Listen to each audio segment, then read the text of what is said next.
Hello बच्चों, let's start. बच्चों आज हम अपना कंपनीज एक्ट 2013 हम रिवाइज करने वाले हैं। और ये चैप्टर जो है बच्चों, ये भी बहुत ज़्यादा इंपॉर्टेंट चैप्टर है।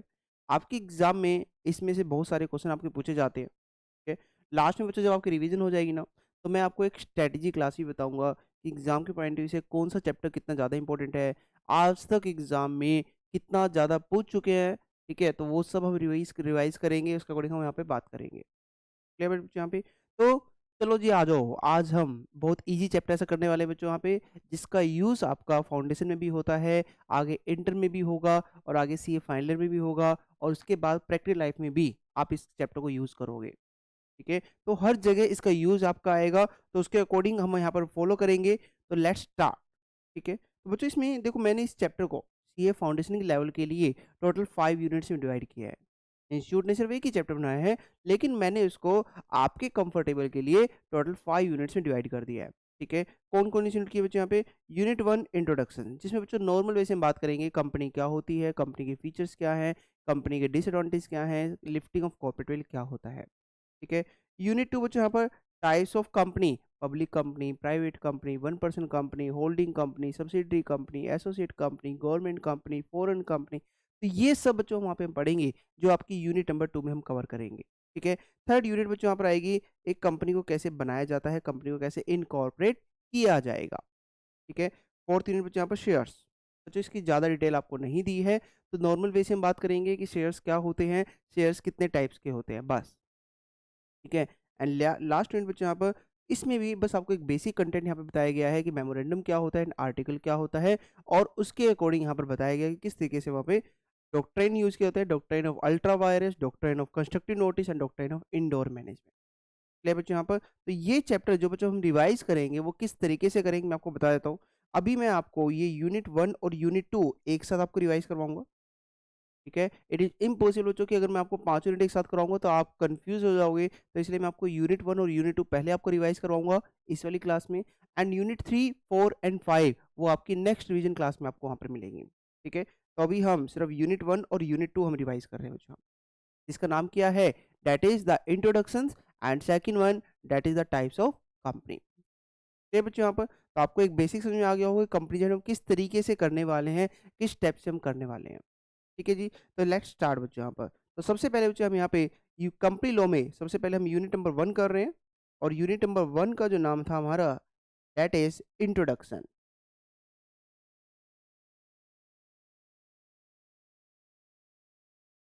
अब जो अगर मैं इंट्रोडक्शन की बात करता हूँ तो वैसे कौन सा है ये? Company law. तो आपको इसकी थोड़ी-सी स्टोरी तो पता होनी चाहिए कि कंपी क्या है, कैसे बना, ठीक है? तो बट मैं इतना ज़्यादा डिटेल में ना लेके आपको थोड़ा-सा बस कंपनी एक्ट के बारे में आपको बता देता हूँ, कि जो हमारा कंपनीज़ एक्ट 2013 है,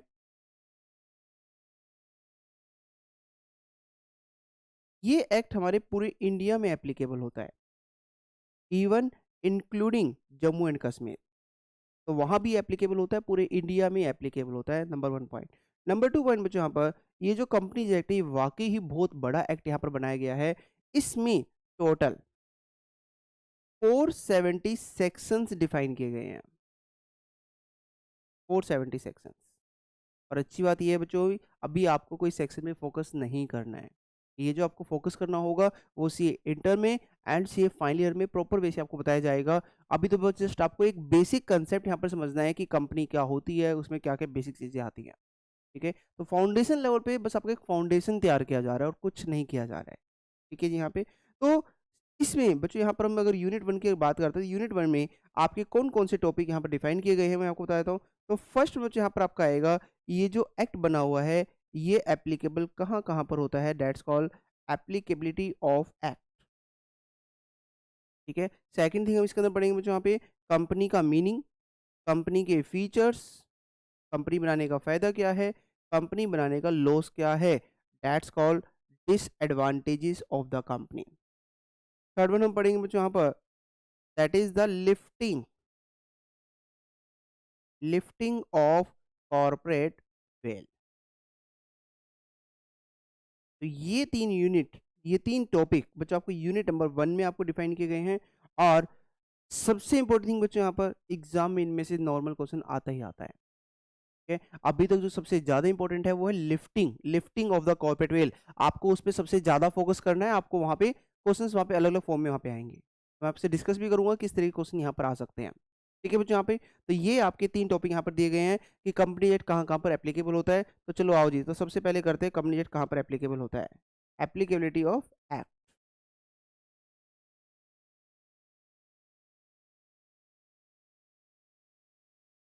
applicability of companies act, applicability of act. तो बच्चों अगर ये क्वेश्चन एग्जाम में आए ना, तो ये डायरेक्ट क्वेश्चन आपके इसमें एग्जाम में आएगा कि बताओ ये कंपनीज एक्ट कहाँ-कहाँ पर एप्लीकेबल होगा। तो वैसे बच्चों नाम से तो चल रहा है कंपनीज, तो किस पर एप्लीकेबल होना है ये? कंपनीज पर एप्लीकेबल होना है सर, बहुत ईज़ी है।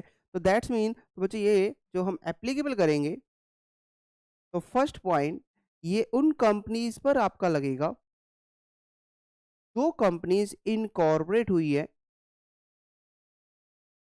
इनकॉर्पोरेटेड अंडर दिस एक्ट मतलब जो कंपनीज एक्ट 2013 के अकॉर्डिंग बना है, और any previous company law,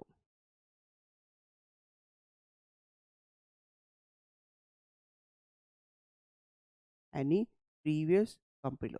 this is the first point बच्चा यहाँ पे। तो इसका मतलब क्या हुआ कि जो भी आप यहाँ पर कंपनी बनाओगे, किसके अकॉर्डिंग? 2013 के according, and second one previous company law के अकॉर्डिंग, मतलब जो 2013 से जो पहले एक्ट था, हम उसकी यहाँ पे बात कर रहे हैं कि अगर आप उसके अकॉर्डिंग कंपनी बनाते हो, तो वहाँ उसके ऊपर हम कंपनी एक्ट 2013 वहाँ पर एप्लीकेबल करेंगे। अब सेकंड थिंग जो मुझे यहाँ पे लिया गया कि ये जो एक्ट है ना, ये बैंकिंग कंपनी पर भी लगेगा। पहले मैं आपको लिखवा देता हूँ बच्चों यहाँ पे क्या-क्या बताया गया। ये इंश्योरेंस कंपनी पर भी लगेगा। ये जो एक्ट है ये एक इलेक्ट्रिसिटी कंपनी पर भी लगेगा।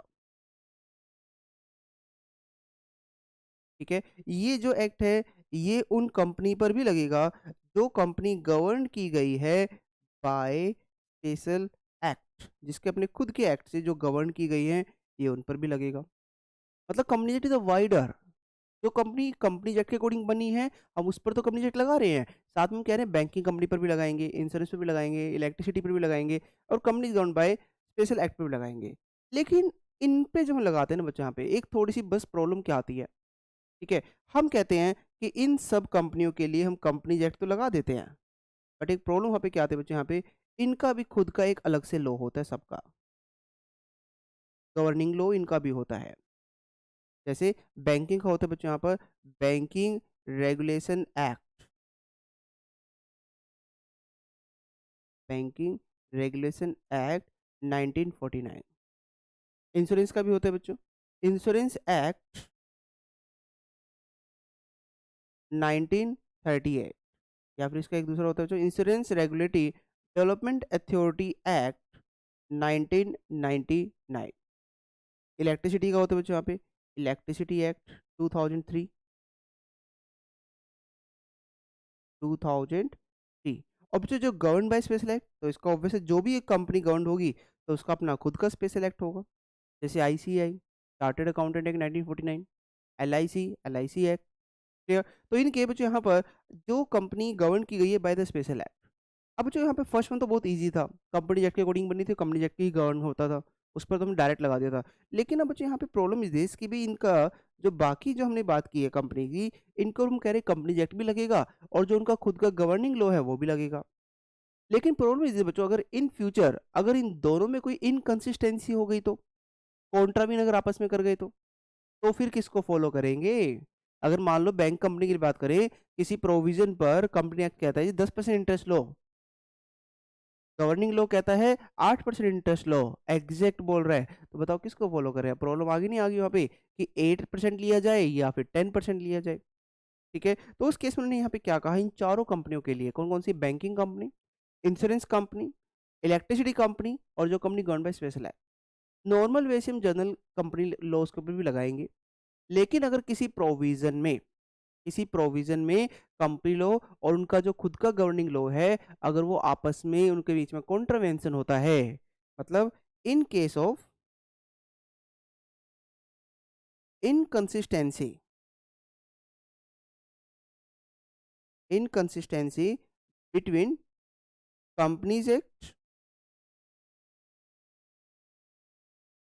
Consistency between the companies act and governing law. तो अब याद रखना बच्चों, यहाँ पे जो इन्होंने इंपॉर्टेंट थिंग यहाँ पे कहा है, वैसे तो कंपनी जेट लगा दो, लेकिन अगर इनकंसिस्टेंसी आ गई ना, अगर वो एक दूसरे से कॉन्ट्राविन कर रहे हैं, ठीक है, तो उस केस में जो हमारा गवर्निंग लॉ होगा, सेल प्रीवेल प्रीवेल होता है बच्चों। तो अपर हैंड पे आप किसको रखोगे, मतलब सबसे पहले आपको किसको फॉलो करना है, अब आपको वहां पे गवर्निंग लॉ जो उसका बना हुआ है सिर्फ उसको फॉलो करना है, shall prevail over company law. That's your point बच्चों। यहाँ पर तो सासू ने क्या कहा कि भाई अगर वो दोनों आपस में कॉन्ट्राविन करेंगे तो उस केस में हम अब किसको फॉलो किया जाएगा, जो भी उनका एक्ट है, गवर्निंग लॉ जो है, जैसे बैंक का बैंकिंग रेगुलेशन है, इंश्योरेंस का इंश्योरेंस एक्ट है, तो फिर उसको वहां पे फॉलो किया जाएगा। ठीक है, तो ये साफ साफ बच्चों यहाँ पे बता दिया गया। तो फर्स्ट वन तो सासू ने क्या बताया बच्चों, यहाँ पे कंपनी एक्ट है, इनकॉर्पोरेट किया गया, उस पर तो लगेगा लगेगा, लेकिन इन 4 कंपनीज के लिए बताया गया कि अगर इनका जो खुद का गवर्निंग लॉ है, वैसे तो कंपनी जेट अप्लाई करेंगे, लेकिन अगर वो आपस में कॉन्ट्राविन अगर करेगा, तो फिर उनका जो खुद का गवर्निंग लॉ है, पहले उसको प्रेफरेंस दी जाएगी, फिर बाद में कंपनीज एक्ट को प्रेफरेंस दी जाएगी। ठीक है, तो बच्चों एग्जाम में ना ये आपको अलग अलग लिख के आना है, ऐसे मत करना कि 4 का लिखे फिर बाद में आप ऐसे लिखोगे। आप कैसे लिखोगे, this act shall apply to the banking company, yeah, but if there is any inconsistency between the company law and the banking regulation 1949, then banking regulation act 1949 shall prevail। इसी तरीके से बाकी भी आपको लिख के आना पड़ेगा बच्चों, वहाँ पे इंश्योरेंस का, इलेक्ट्रिसिटी का, कंपनीज गवर्न बाय, हाँ जी, स्पेशल एक्ट। चलिए बच्चों यहाँ पे लास्ट पॉइंट बच्चों, पॉइंट नंबर 6 क्या बताएगा। पॉइंट नंबर 6 कहा गया बच्चों यहाँ पे एनी अदर, मतलब इसके अलावा कोई और, किसी और पर अगर सेंट्रल गवर्नमेंट लगाना चाहता है तो एनी अदर में, या लिख सकते हैं बाय सेंट्रल गवर्नमेंट, कैसे करेगा बच्चों यहाँ पे, by notify in official gazette.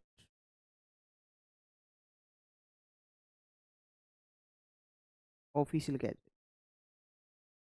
That's your point बच्चों, यहाँ पर this is your point number 6। तो ये था बच्चों फर्स्ट पॉइंट कि ये जो एक्ट है ये कहाँ कहाँ पर आपका एप्लीकेबल होगा, that's called the applicability of the act. ये हमने यहाँ पे कंप्लीट कर लिया बच्चों यहाँ पे, तो बहुत इजी पॉइंट था। ठीक है, तो बस जस्ट आपको इसके अकॉर्डिंग इसको फॉलो करना है जो हमने आपको बताया है यहाँ पे।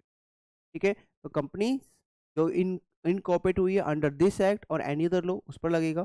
सेकंड वन, ये किस पर लगेगा बच्चों यहाँ पे, कि बैंकिंग कंपनी पर भी लगेगा, इंश्योरेंस पर भी लगेगा, इलेक्ट्रिसिटी पर भी लगेगा, company govern by the special law. ठीक है बच्चों, यहाँ पे सेकंड पॉइंट बच्चों यहाँ पर जो मैंने आपको बताया कि सेकंड पॉइंट हम क्या करने वाले हैं कि कंपनी क्या होती है और कंपनी बनाने का फायदा क्या होता है।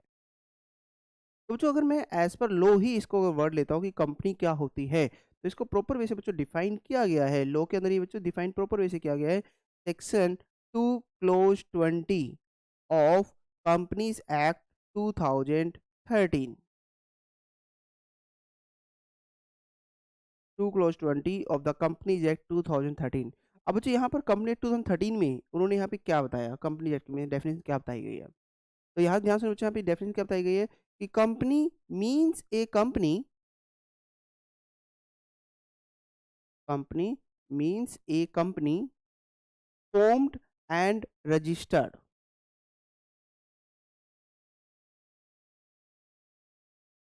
formed and registered under this act or any previous company law,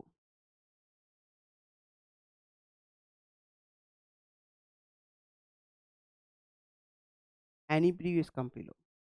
अब जिसका मतलब क्या है, ध्यान सुना, बहुत सिंपल पॉइंट यहाँ पे लिया गया कि जी कंपनीज एक्ट के अकॉर्डिंग जो भी कंपनी बनेगी ना, मतलब बाहर वाली कंपनी में मुझे कोई मतलब नहीं है, कंपनीज एक्ट 2013, कंपनीज एक्ट 1956, मतलब जो उससे पहले 1950 सॉरी 2013 से जो पहले होते थे उसको क्या बोलते हैं, प्रीवियस कंपनी लॉ। तो जो भी कंपनी कंपनीज एक्ट के अकॉर्डिंग बनेगी ना, बस उसी को ही एज पर लो कंपनी बोला जाएगा यहाँ पे।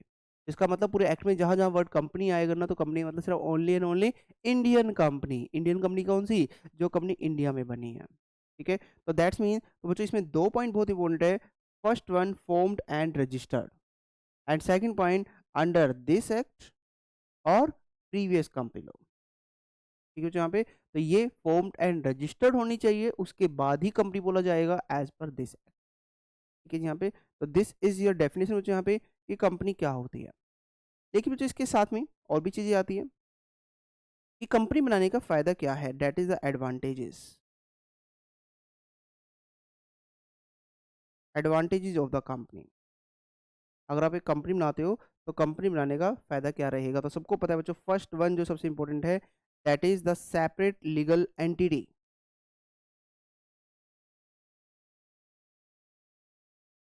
Separate legal entity. और जो सेपरेट लीगल एंटिटी की हम बात करते हैं तो सिंपल थिंग है कि जब आपकी कंपनी इनकॉर्पोरेट हो जाएगी तो वो अपने नाम से कुछ भी काम कर सकती है। व्हेन कंपनी इनकॉर्पोरेटेड तो company become legal person. Company legal person बन चुकी है। क्लियर। और वो अपने नाम से कुछ भी काम कर सकती है। तो एक सिंपल थिंग लीगल पर्सन भी कह सकते हो, आप इसको एक आर्टिफिशियल पर्सन भी कह सकते हो। नेचुरल तो नहीं कह सकते, ऑब्वियस है, तो एक आर्टिफिशियल पर्सन हम यहाँ पे इसको कह सकते हैं कि कंपनी बन चुकी है। ठीक है यहाँ पे। तो दैट्स योर फर्स्ट पॉइंट कि सेपरेट लीगल एंटिटी, कि कंपनी की एक सेपरेट लीगल एंटिटी वहाँ पे बन जाती है। ठीक है। सेकंड थिंग बच्चे यहाँ पे, सेकंड बेनिफिट क्या होता है, that is the limited liability. Limited liability. अब जो यहाँ पे जो लायबिलिटी की बात करता है ना, अगर आप एक फॉर्म बनाते हो, पार्टनरशिप फॉर्म बनाते हैं, या फिर मैं कोई प्रॉपर्टी में काम करता हूँ, वहाँ पे सबसे बड़ा डिसएडवांटेज क्या होता है, वहाँ पर डिसएडवांटेज है कि पर्सन की जो लायबिलिटी होती है वो अनलिमिटेड होती है। मतलब जो फॉर्म में एसेट्स है वो तो बिकेंगी बिकेंगी, उसके बाद भी अगर लायबिलिटी रह गई तो उसके लिए भी वो अनलिमिटेड लायबल होता है। ठीक है यहाँ पे। दैट्स मीन, बट कंपनी बनाने का बेनिफिट क्या है, इसमें जो मेंबर्स है ना, उनकी लायबिलिटी क्या रहती है, लिमिटेड रहती है। ठीक है। तो ये जो एक्चुअल में लायबिलिटी की बात कर रहा है, ये किसकी लायबिलिटी की बात कर रहा है, मेंबर्स की लायबिलिटी की बात करता है यहाँ पे, लायबिलिटी ऑफ मेंबर्स। और बच्चों एक्चुअल में ना, आपको रियलिटी बताता हूँ, जो लायबिलिटी है ना, ये डिपेंड करता है कि आप किस कंपनी के मेंबर बन रहे हो। ठीक है। अब यहाँ पर अगर लायबिलिटी मेंबर्स की अगर बात की जाए तो यहाँ पर कंपनी आपकी, अगर मैं on the basis of liability अगर बात करता हूँ, आपकी कंपनी अलग अलग तरीके से बनाई जा सकती है, on the basis of liability. ठीक है। अगर एक पर्सन कौन सी कंपनी का मेंबर है, कंपनी लिमिटेड बाय शेयर्स, एक कंपनी का नाम होता है बच्चों यहाँ पे, that is the company limited by shares. बच्चों लिमिटेड बाय शेयर्स का मतलब क्या हो, नाम से लिमिटेड कहाँ तक, बाय शेयर्स। क्लियर। तो बच्चों अगर एक पर्सन अगर कौन सी कंपनी मेंबर है लिमिटेड बाय शेयर्स का, तो साफ साफ याद रखना उसकी कंपनी में कोई एक्स्ट्रा लायबिलिटी होगी नहीं, उसकी लायबिलिटी हमने लिमिटेड कर दी बाय शेयर्स। शेयर्स मतलब जितना वो शेयर्स होल्ड कर रहा है। तो अल्टीमेटली बच्चों यहाँ पर अगर हम उसकी लायबिलिटी देखते हैं तो यहाँ पर उसकी लायबिलिटी क्या हो गई है, that is unpaid amount, unpaid amount on shares held by him. जो भी वो शेयर्स होल्ड कर रहा है उसमें जो भी अनपेड अमाउंट है सिर्फ वहीं तक उसकी लायबिलिटी रहेगी, उससे ज़्यादा लायबिलिटी उसकी नहीं रहेगी। ठीक है। तो बहुत अच्छा बेनिफिट है ये। अगर कंपनी कौन सी है बच्चों यहाँ पर, लिमिटेड बाय शेयर्स अगर होती है। सेकंड कंपनी अगर बात करते हैं बच्चों यहाँ पे, सेकंड कंपनी आती है कंपनी लिमिटेड बाय गारंटी।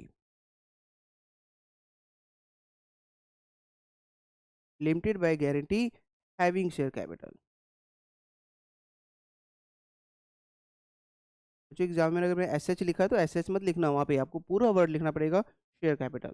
ठीक है। अब बच्चों अगर मैं कंपनी लिमिटेड बाय गारंटी की बात करता हूँ तो यहाँ पर इसकी लायबिलिटी यहाँ पर क्या बताई गई कि इसमें ना, जो पर्सन होता है, मेंबर होता है, उसको एक शेयर कैपिटल अमाउंट तो देना ही देना है, लेकिन एक फिक्स अमाउंट पहले से बता दिया जाता है मेमोरेंडम ऑफ एसोसिएशन में, कि जी अगर बाई चांस अगर कंपनी अपना पैसा नहीं दे पाती है तो उस केस में हम क्या कह रहे हैं कि मेंबर को जो बचा कुचा पैसा है वो देना पड़ेगा, लेकिन सारा देने की रिक्वायरमेंट नहीं है। जितना मेमोरेंडम में फिक्स बताया गया भाई हाँ इससे ज़्यादा नहीं देंगे, तो एक फिक्स अमाउंट वहाँ पे पहले से बता दिया जाएगा, तो उस फिक्स अमाउंट की भी गारंटी वहाँ पे दे रहा है मेंबर कि भाई मैं आपको जो शेयर्स का पैसा है वो तो दूंगा ही दूंगा। Unpaid amount, unpaid amount on shares held by him, तो वो पैसा तो वो देगा ही देगा, लेकिन उसके साथ साथ हम क्या बोल रहे हैं बच्चों यहाँ पे कि फिक्स अमाउंट के साथ साथ वो उसको अनपेड अमाउंट का भी यहाँ पैसा देना है। तो मतलब ये कह सकते हो बच्चों यहाँ पे ड्यू लायबिलिटी है, लेकिन फिर भी वो जो देखा जाए एक मेंबर को ये पता है ना कि अनलिमिटेड लायबल तो नहीं हूं मैं, लिमिटेड लायबल हो ना, तो यहाँ पर दैट्स मीन, तो ये भी एक फीचर्स कहाँ पे वर्क कर सकता है कि मेंबर की लायबिलिटी को लिमिटेड कर दिया गया है। ठीक है, तो लिमिटेड वहाँ पे कर दिया गया, तो दैट्स वन। तो यहाँ पर आप किसी भी कंपनी मेंबर बन सकते हो, लिमिटेड बाय शेयर्स के बन सकते हो, limited by guarantee having share capital के बन सकते हो, एंड थर्ड वन बच्चों यहाँ पर आता है सेम पॉइंट बच्चों यहाँ पे, limited by guarantee, limited by guarantee not having share capital. तो बच्चों कुछ कंपनी होती है जिसकी शेयर कैपिटल नहीं होती। अब देखो नाम से तो चल रहा है कि भाई मेंबर की लायबिलिटी लिमिटेड तो है, गारंटी, लेकिन शेयर कैपिटल ही नहीं है। तो अगर मैं ऊपर वाला पॉइंट अगर देखता हूँ तो उसके अकॉर्डिंग सिर्फ एक ही चेंज यहाँ पर आएगा कि यहाँ पर सिर्फ एक फिक्स अमाउंट यहाँ पर लिया जाएगा, और वो भी कहाँ पे डिफाइन किया जाएगा, कंपनी के मेमोरेंडम ऑफ एसोसिएशन में। एक पॉइंट और बच्चों जो सबसे इंपॉर्टेंट है यहाँ पर, ये जो फिक्स अमाउंट है ना, ऐसा नहीं कि कभी कब पर्सन को अभी देना पड़ेगा। यहाँ पर पहले ना कंपनी अपनी तरफ से पे करेगी पैसा, अगर उसके बाद कंपनी पे नहीं कर पाती है ना तो मेंबर से मंगवाया जाएगा। मतलब पहले कंपनी की सारी एसेट्स बिकेंगी। इसका मतलब ये पैसा याद रखना बच्चों यहाँ पे, ये पैसा सिर्फ कब मंगवाया जाएगा, only at the time of winding up. तो ये पैसा only at the time of winding up ही हम कॉल कर सकते हैं, पहले नहीं कर सकते। तो सेम थिंग, ये भी पैसा जो हम लिख रहे हैं ना, not having share capital, only at the time of winding up. That's your point बच्चों। तो तीसरी कंपनी कौन सी बना दी आपने, limited by guarantee not having share capital. वो जो एक्चुअल में जो फीचर्स में आते हैं ना, वो 3 पॉइंट आते हैं। लेकिन मैं आपको ऑन द बेसिस लायबिलिटी पूरी कंपनी बता देता हूँ कि कौन-कौन सी और कंपनियाँ होती हैं, बट वो फीचर्स का काम नहीं करेंगी, याद रखना। ठीक है? तो नेक्स्ट कंपनी बच्चों यहाँ पर आती है unlimited company. Unlimited company having share capital. ठीक है? यहाँ पे an unlimited company not having share capital. तो बच्चों वही सेम जो भी आपने किया था ना, लिमिटेड बाय गारंटी कुछ वैसा ही है, बस एक छोटा-सा डिफरेंस क्या आ रहा है यहाँ पे। अगर मैं unlimited company having share capital की बात करता हूँ, तो यहाँ पर उस पर्सन की जो गारंटी हो जाती है ना, वो अनलिमिटेड हो जाती है अब, अनलिमिटेड अमाउंट की। अब जो सेम थिंग मैंने कहा ना, ये अनलिमिटेड है तो फिर तो फीचर्स हुआ ही नहीं, तो सेम थिंग मैं बोल रहा हूँ यहाँ पे। तो ये अनलिमिटेड का कभी फीचर्स में नहीं आएगा, अगर कौन-सी कंपनी है, अनलिमिटेड गारंटी अगर वहाँ पर रहती है तो बच्चों वहाँ पे। तो इस केस में बच्चों यहाँ पर क्या करेंगे हम यहाँ पर, हाँ जी, तो इस केस में बच्चों यहाँ पर जो अनलिमिटेड गारंटी रहेगी ना, वो only at the time of winding up रहेगा, ये तो रहेगा ही रहेगा, प्लस शेयर कैपिटल तो है ही यहाँ पर, तो वो भी फॉलो करना पड़ेगा। ठीक है? शेयर कैपिटल में जो भी हमने बात की थी अनपेड अमाउंट, इजी बच्चों यहाँ पर। और लास्ट पॉइंट तो अब आप बना ही सकते हो, unlimited company not having share capital में, तो that is only unlimited amount.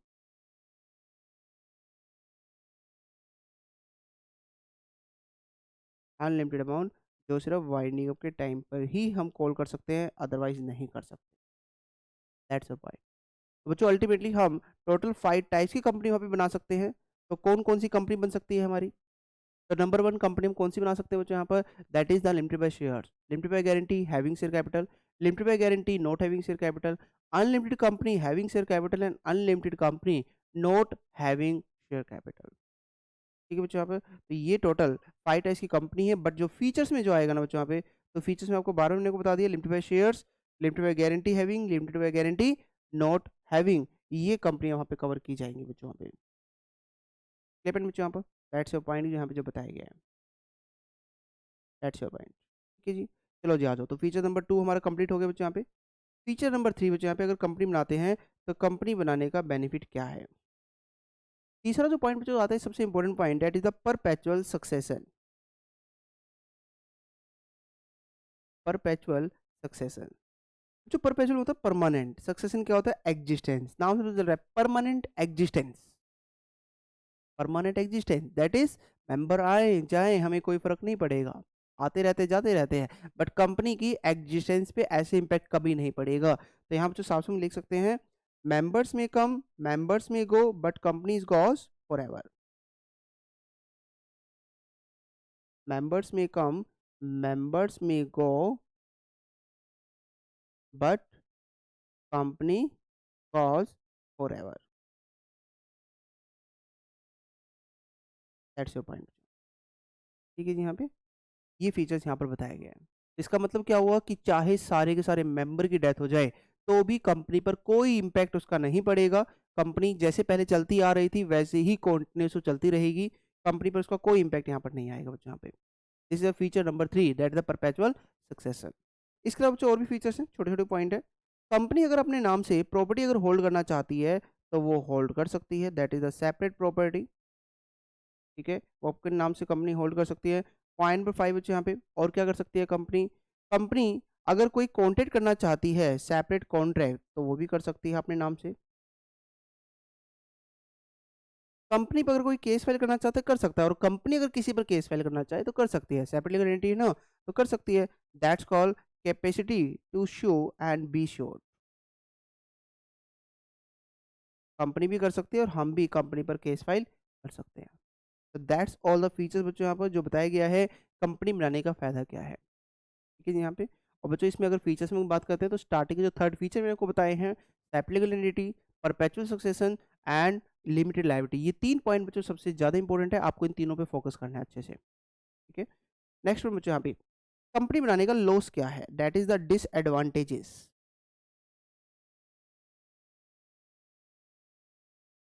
Disadvantages of the company, अगर हम कंपनी बनाते हैं तो कंपनी बनाने का लॉस क्या होगा।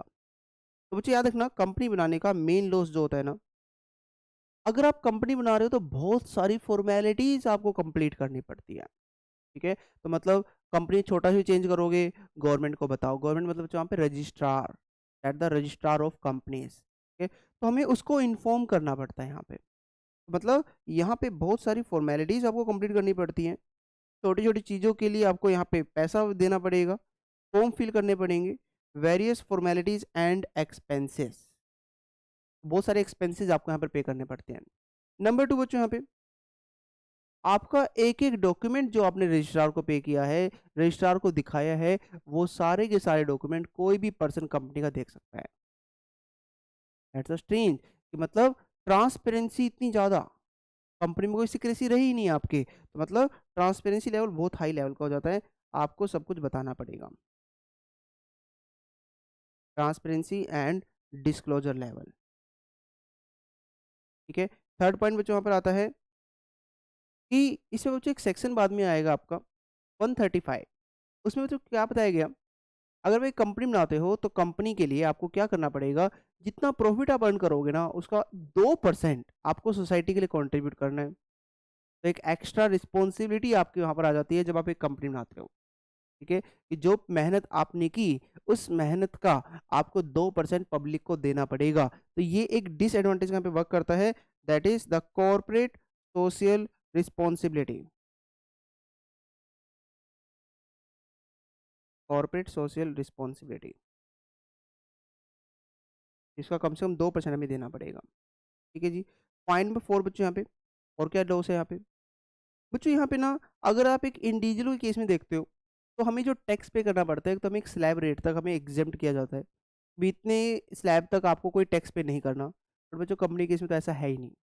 कंपनी को तो इवन अगर 1 रुपये भी कमाए ना तो उस पर भी एक हैवी टैक्स वहाँ पे देना पड़ता है। तो दैट्स मीन तो यहाँ पर एक हैवी टैक्स बर्डन है कंपनी पर, हैवी टैक्स बर्डन, तो कंपनी पर एक हैवी टैक्स बर्डन रहेगा। पॉइंट नंबर 5 बच्चों यहाँ पे अभी बताया था ना परपेचुअल सक्सेशन, कुछ भी हो जाए कंपनी नहीं मरेगी, तो कंपनी को कैसे खत्म किया जाएगा बच्चों यहाँ पे, तो यहाँ पे याद रखना only only one procedure, that is the winding up. तो जो वाइंडिंग अप, अब सोचो वाइंडिंग अप करेंगे, लिक्विडेटर आएगा, असेट्स कलेक्ट करेगा, लाइबिलिटीज को पे ऑफ करेगा, फिर बचेगा, तो मतलब detailed detailed winding up procedure, मतलब अगर छोटी सी कंपनी है तो भी उसको डिटेल में ये प्रोसीजर फॉलो करना पड़ रहा है। तो दैट्स मीन यहाँ पे तो पॉइंट में 5 यहाँ पे क्या बताया गया, that is the detailed winding up procedure, जो कंपनी को फॉलो करना पड़ रहा है यहाँ पे। तो दैट्स योर डिसएडवांटेज यहाँ पे अगर हम कोई कंपनी बनाते हैं तो। ठीक है, तो बहुत सारी फॉर्मेलिटीज आपको कंप्लीट करनी पड़ती है, ट्रांसपेरेंसी डिस्क्लोजर लेवल हो जाता है, कॉर्पोरेट सोशल रिस्पॉन्सिबिलिटी आती है, हैवी टैक्स बर्डन आता है, डिटेल्ड में बाइंडिंग का प्रोसीजर आपको फॉलो करना पड़ता है। चलिए बच्चों यहाँ पे तो दैट्स योर, तो अपने इसके अंदर क्या क्या कर लिया बच्चों यहाँ पे कि कंपनी क्या होती है, कंपनी के फीचर्स क्या होते हैं, कंपनी बनाने का डिसएडवांटेज क्या है। ठीक है बच्चों, इसमें अगर मैं बात करता हूँ तो इसमें फीचर्स के स्टार्टिंग के 3 पॉइंट जो मैंने आपको बताए हैं, उसमें से सबसे ज़्यादा आपका पूछा जाता है, तो आपको उन टॉपिक पर अच्छे से आपको फोकस करना है जो यहाँ पर बताए गए यहाँ पे। ठीक है जी यहाँ पे। फिर बच्चों इसके बाद लास्ट वन जो है, ये तो बच्चों है ही है इंपॉर्टेंट टॉपिक, तो ध्यान से देखना इसमें क्या टॉपिक यहाँ पर दिया गया है, that is the lifting, lifting of corporate veil. अब बच्चों लिफ्टिंग ऑफ कॉर्पोरेट वेल क्या होता है, ठीक है, तो पहले मैं आपको कॉर्पोरेट वेल बताता हूँ बच्चों, कॉर्पोरेट वेल क्या है। बच्चों वेल होता है पर्दा, हिंदी में इसको बोलते हैं पर्दा। तो दैट्स मीन बच्चों यहाँ पर इसको आप कह सकते हो, कॉर्पोरेट वेल का मतलब हो गया corporate separate legal entity, corporate separate legal entity. तो दैट्स मीन बच्चों यहाँ पे सेपरेट लीगल एंटिटी तो सर अभी हमने किया ही है, अभी फीचर्स किया अभी हमने, एक कंपनी होती है, उसकी एक सेपरेट लीगल एंटिटी होती है। यस बच्चों, ये वही तो है टॉपिक, कोई नया टॉपिक नहीं है। लेकिन दोनों में मेन यहाँ पे दोबारा फिर से ये क्यों आया, तो बच्चों सेपरेट लीगल एंटिटी का मतलब होता है यहाँ पे कि एक कंपनी अपने नाम से काम कर सकती है। लेकिन आप खुद बताओ बच्चों, एक्चुअल में कंपनी खुद काम कर सकती है क्या? कोई नहीं कर सकता ना। बट हाँ, कंपनी के नाम पे कोई ना कोई पर्सन काम कर रहा होगा, या तो कंपनी के डायरेक्टर कर रहे होंगे, या कंपनी के मेंबर कर रहे होंगे। कंपनी तो नहीं कर सकती, हमें पता है सर, साफ साफ। ठीक है, तो इसका मतलब ये हुआ कि कंपनी की सेपरेट लीगल एंटिटी जो कंपनी तो कर नहीं सकती, तो जो उसके पीछे बैठ के जो नेचुरल पर्सन काम कर रहे हैं, वो तो फिर कंपनी नाम से फ्रॉड कर सकते हैं, करेंगे फ्रॉड वो, और बाद में कहेंगे जी मैंने कोई किया, ये तो कंपनी ने किया। तो ऐसे लोगों के लिए ही यहाँ पर एक नया कंसेप्ट इंट्रोड्यूस किया गया था, that is the lifting of corporate veil. उसमें क्या लिखा गया कि जो पर्सन कंपनी के नाम पे फ्रॉड करता है, तो वो पर्सन के केस में क्या करेंगे, कंपनी की सेपरेट एंटिटी को भूल जाएंगे, और जो भी पर्सन उस टाइम पे काम कर रहा है ना, जो फ्रॉड कर रहा है, जो इन्वॉल्व है, हम उसको वहां पर उस काम के लिए पर्सनली लायबल वहां पर बताएंगे। बच्चों अल्टीमेटली कॉर्पोरेट वेल का मतलब सेपरेट एंटिटी होता है, लेकिन हम कहते हैं लिफ्टिंग, लिफ्टिंग मतलब हम उस पर्दे को हटा देंगे, उस सेपरेबिलिटी को हटा देंगे। तो अल्टीमेटली बच्चों यहाँ पर इस पूरी लाइन का अगर जो मीनिंग हम देखते हैं, तो इस पूरी लाइन का मीनिंग हो गया है कि हम उस कंपनी की सेपरेट लीगल एंटिटी को इग्नोर कर देंगे, ignore separate legal entity, and जो पर्सन एक्चुअल लायबल है, उसको वहां पर लायबल बताया जाएगा, जो उसके पीछे बैठ के फ्रॉड कर रहा था, कंपनी नाम का मिसयूज कर रहा था। ठीक है यहाँ पे, तो दैट्स अ प्रोविजन बच्चों लिफ्टिंग ऑफ कॉर्पोरेट की। लिफ्टिंग का मतलब क्या है यहाँ पे, कि कंपनी की सेपलीगल एंटिटी को इग्नोर करना, दैट्स अ पॉइंट। अब जो अगर ये पॉइंट डिफाइन किया जाए ना, तो इसको अलग अलग तरीके से यहाँ पे गवर्नमेंट ने डिफाइन किया। पहला पॉइंट उन्होंने यहाँ पे लिया कि अगर कोई पर्सन फ्रॉड करता है तो बाय फ्रॉड। और फ्रॉड के लिए बच्चों यहाँ पे एक स्टोरी यहाँ पर बताई गई, केस का नाम था, that is sorry, Gilford motor Limited, Gilford Motors Limited versus Ford. अब बच्चों स्टोरी ध्यान सुनना, इसमें क्या बताया गया था। एक कंपनी होती है गिलफोर्ड मोटर लिमिटेड, और उसने मिस्टर हॉर्न को अपने एम्प्लॉय रखा। उसके साथ एक कॉन्टेक्ट किया गया कि भाई ऐसा है, आपके पास, आप कंपनी के मेन पर्सन हो, आपके पास कंपनी की बहुत सारी डिटेल है, आप ना, जब तक आप यहाँ पे सर्विस कर रहे हो और उसके बाद आप सेम बिजनेस नहीं करोगे, एम्प्लॉयमेंट भी जाना जा सकते हो बट सेम बिजनेस नहीं करोगे। हॉर्न कहता है एग्री कर लेता है, ठीक है नहीं करूंगा। लेकिन हॉर्न बाद में क्या करता है, एक कंपनी बनाता है और सेम बिजनेस करना स्टार्ट कर देता है, जिसकी वजह से गिलफोर्ड मोटर लिमिटेड को लॉस होना स्टार्ट हो जाता है। तो गिलफोर्ड मोटर लिमिटेड क्या करती है, उस केस में हॉर्न से कहते भी आपने तो वादा किया था। तो हॉर्न कहता है जी ये काम मैं कोई कर रहा हूँ, ये कंपनी कर रही है। अब बताओ बच्चों यहाँ पे लिफ्टिंग कॉर्पोरेट लगना चाहिए, तो आंसर इज यस। किस कंपनी पर लगाएंगे, जो कंपनी हॉर्न ने बनाई है। ठीक है, तो इस केस में बच्चों यहाँ पर जो कंपनी इनकॉर्पोरेट की गई थी, इनकॉर्पोरेट की गई थी बाय हॉर्न, उस कंपनी पर लिफ्टिंग ऑफ कॉर्पोरेट लगाया गया, लिफ्टिंग ऑफ कॉर्पोरेट वेल वहां पे लगाया गया। एंड उस केस में साफ साफ वहां पे कहा गया कि भाई horn is liable, horn is liable to pay loss to Gilford motor limited, कि हॉर्न लाइबल है, उसको वो लॉस पे करना पड़ेगा, इट्स कंपल्सरी। इसी तरह बच्चों यहाँ पे, तो that's called the by fraud.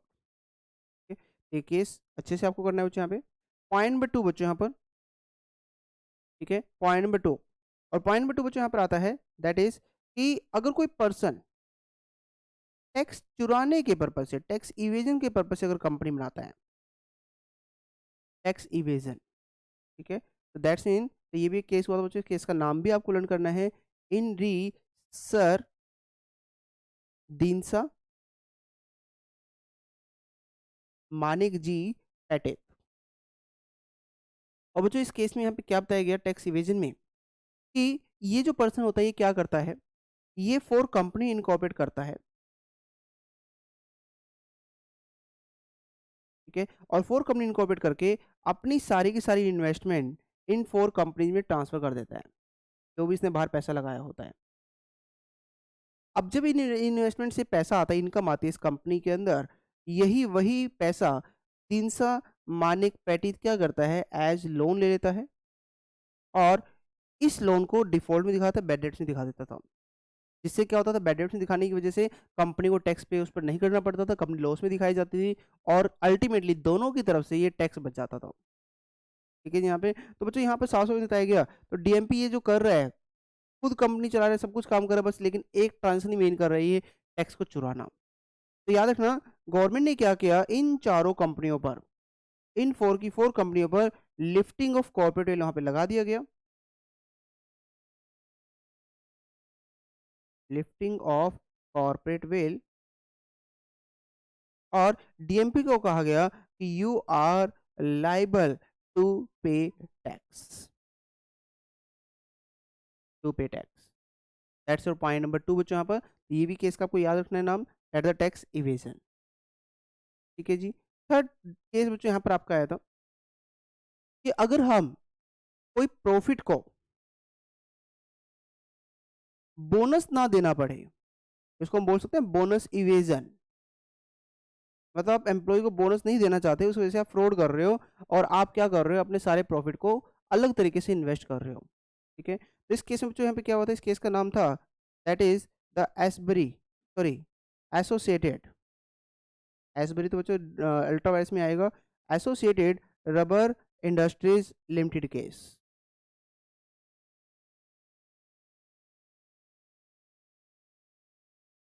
Limited case. अब जो इस केस में क्या होता है, कंपनी को जितना भी प्रॉफिट होता है, ये कंपनी क्या करती है, एक नई कंपनी बनाती है, और इस कंपनी में सारा पैसा लगा देती है, और एक्चुअल में ये जो नई कंपनी बनाई जाती है, ये कोई भी बिजनेस नहीं कर रही है, नो बिजनेस, कोई इसका बिजनेस नहीं है।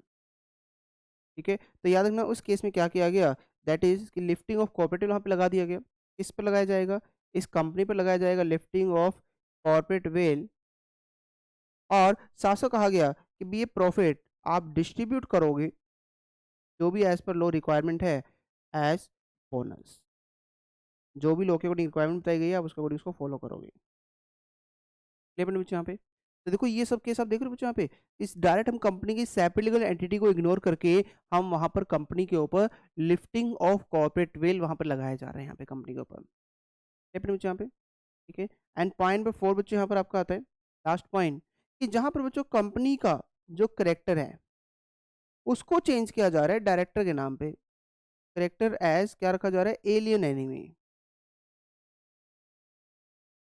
अब जो इसमें क्या हुआ था, एक कंपनी के ना सारे के सारे डायरेक्टर्स, सारे के सारे मेंबर्स, सारे डायरेक्टर, सारे मेंबर कंपनी के एलियन एनिमी बन गए। कंपनी के नहीं, सॉरी, कंट्री के एलियन एनिमी बन गए। अब कंपनी को चलाने वाला कोई नहीं है, अब परपेचुअल भी नहीं लगा सकते, रीजन क्योंकि सारे मेंबर जिंदा है भाई, बस उनके राइट जो है वो सस्पेंड हो गए हैं, वो अपनी उस दूसरी कंट्री में जहाँ कंपनी बनाई है वहाँ पे आ नहीं सकते।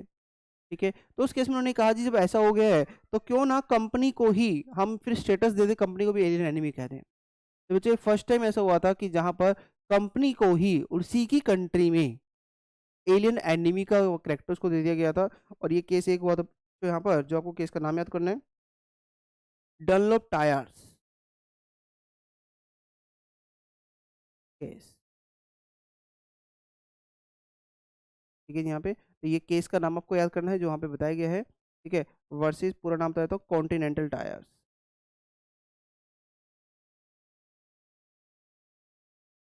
ठीक है, यहाँ पे तो दैट्स योर केस जो यहाँ पर बताया गया था बच्चों। तो दिस इज योर स्टोरी बच्चों यहाँ पर। तो ये 4 केस यहाँ पर आपके आते हैं जिसमें प्रॉपर वे से लिफ्टिंग कोऑपरेटिव लगा के हमने कंपनी की सेपरेट लीगल एंटिटी को इग्नोर कर दिया था और एक्चुअली जिस पर्सन ने फ्रॉड किया था हम उसको वहाँ पे लायबल बता रहे थे। ठीक है यहाँ पे तो बच्चों अल्टीमेटली जो हमारा यूनिट नंबर 1 होती थी ना, जो मैंने आपको लिखवाई थी अभी स्टार्टिंग में, ठीक है, तो यूनिट 1 जो इंट्रोडक्शन सब पोर्शन था ये हमारा यहाँ पे कंप्लीट हो गया है। जिसमें क्या क्या पढ़ा हमने सोचा यहाँ पे, कंपनी की एप्लीकेबिलिटी हमने पढ़ ली, कंपनी के फीचर्स डिसएडवांटेज एंड फीचर्स हमने पढ़ लिए, एंड लास्ट पॉइंट बच्चों यहाँ पर लिफ्टिंग ऑफ कॉर्पोरेट वेल, ये भी टॉपिक हमारे यहाँ पे कंप्लीट हो गया बच्चों यहाँ पे। ठीक है, तो यहाँ पर हमारी फर्स्ट पार्ट हमारे यहाँ पे कंप्लीट होता है बच्चों यहाँ पे। तो चलो और इसके बाद साथ साथ नोट्स में देखते हैं कि नोट्स में यहाँ पे कैसे लिखा गया है बच्चों यहाँ पे। तो फर्स्ट पोर्शन, तो दैट्स मीन बच्चों यहाँ पे देखो, तो सबसे पहले हमने यहाँ पे एप्लीकेबिलिटी पढ़ ली बच्चों यहाँ पर। ठीक है, तो एप्लीकेबिलिटी बच्चों बहुत अच्छे से इतिहास तरीके से पढ़ना, ये प्रोविजन आपको मेन पढ़ना है, this provision this act shall apply to.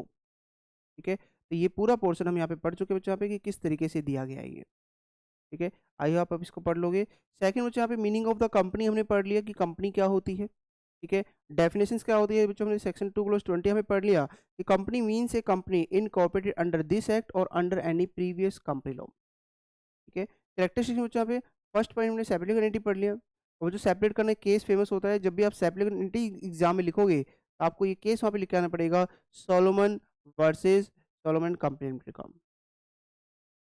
ठीक है जी, यहाँ पे नेक्स्ट बच्चों यहाँ पर ये हमारा हो गया है। ठीक है, सेकंड केस बच्चों हम यहाँ पे लिमिटेड लायबिलिटी हम पढ़ चुके हैं। क्लियर, लिमिटेड बाय शेयर्स मैंने कहा था 2 ही पॉइंट यहाँ पर आएंगे, अनलिमिटेड तो आ ही नहीं सकता फीचर्स में, तो limited by shares and limited by guarantee, ये 2 पॉइंट हमने यहाँ पे पढ़ लिए यहाँ पे कि क्या क्या चीज़ें इसके अंदर आती हैं। ठीक है, तीसरा बच्चों हमने परपेचुअल सक्सेशन पढ़ लिया, members may come members may go but company goes on forever, company वहाँ पे चलती रहेगी, कंपनी पर उसका कोई इंपैक्ट नहीं रहेगा।